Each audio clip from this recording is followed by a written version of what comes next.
Good morning. A number of people have asked me why I actually ground looped, and Trent Palmer does an excellent video on ground loops and in one of his videos, and I'll attach the link below. But normally ground loops are the result of weather, like crosswinds. Landing on a sealed runway makes a huge difference because of the almost infinite grip compared to landing on grass where I usually land. Brakes, how effective your brakes are for correcting as the aircraft gets out of line. The length of the fuselage, which is the arm, the amount of leverage you can put into correcting the ground loop, and of course pilot incompetence. So I've done an analysis on that, and I'll rank the following now.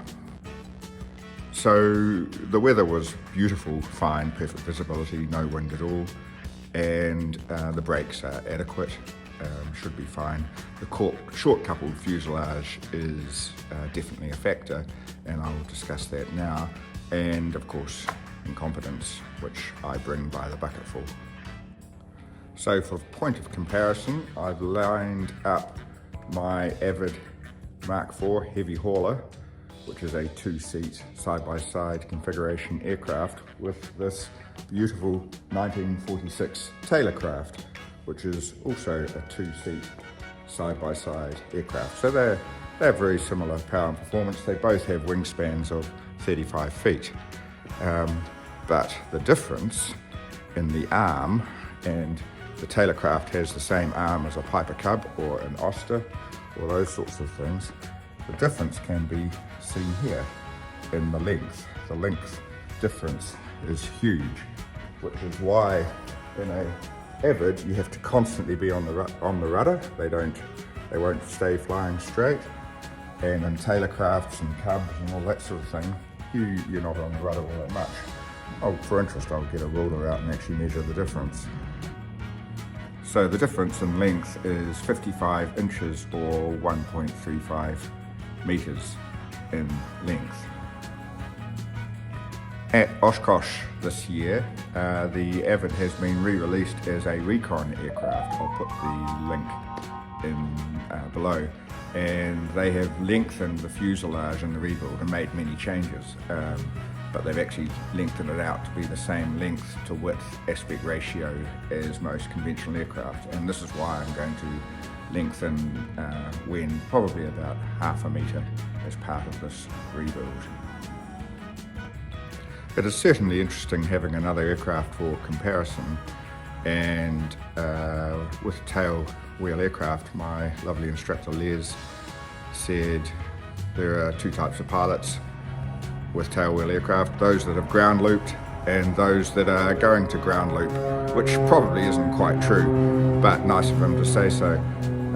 So when you look at all these factors, quite obviously it's pilot incompetence is why I ground looped WEN. Today's job is hopefully to get WEN on the trailer so I can take it up to the shop in Christchurch.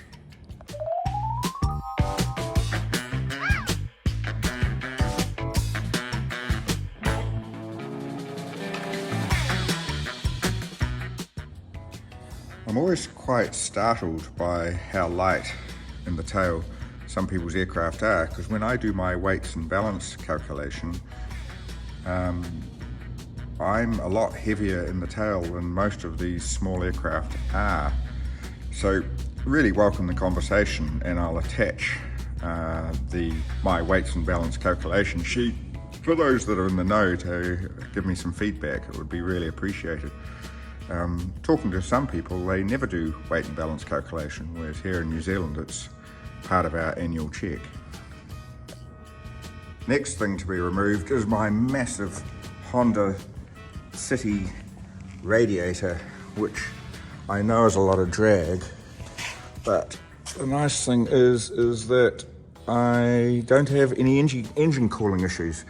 So I duty cycle the water pumps, and typically I don't run a thermostat, and typically they run at about 60% duty cycle, keeping the engine at the targeted 85 degrees centigrade.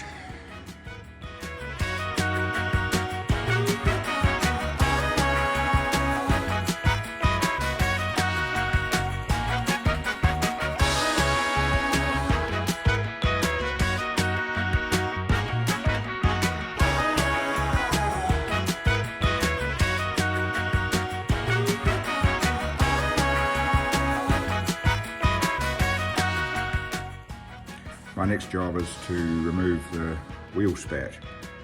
I don't really think they make any difference to the performance, but my mum has a 300-metre airstrip on her place that is grazed by cattle, and spats are great for reducing the amount of cattle shit that you get sprayed all over the aircraft.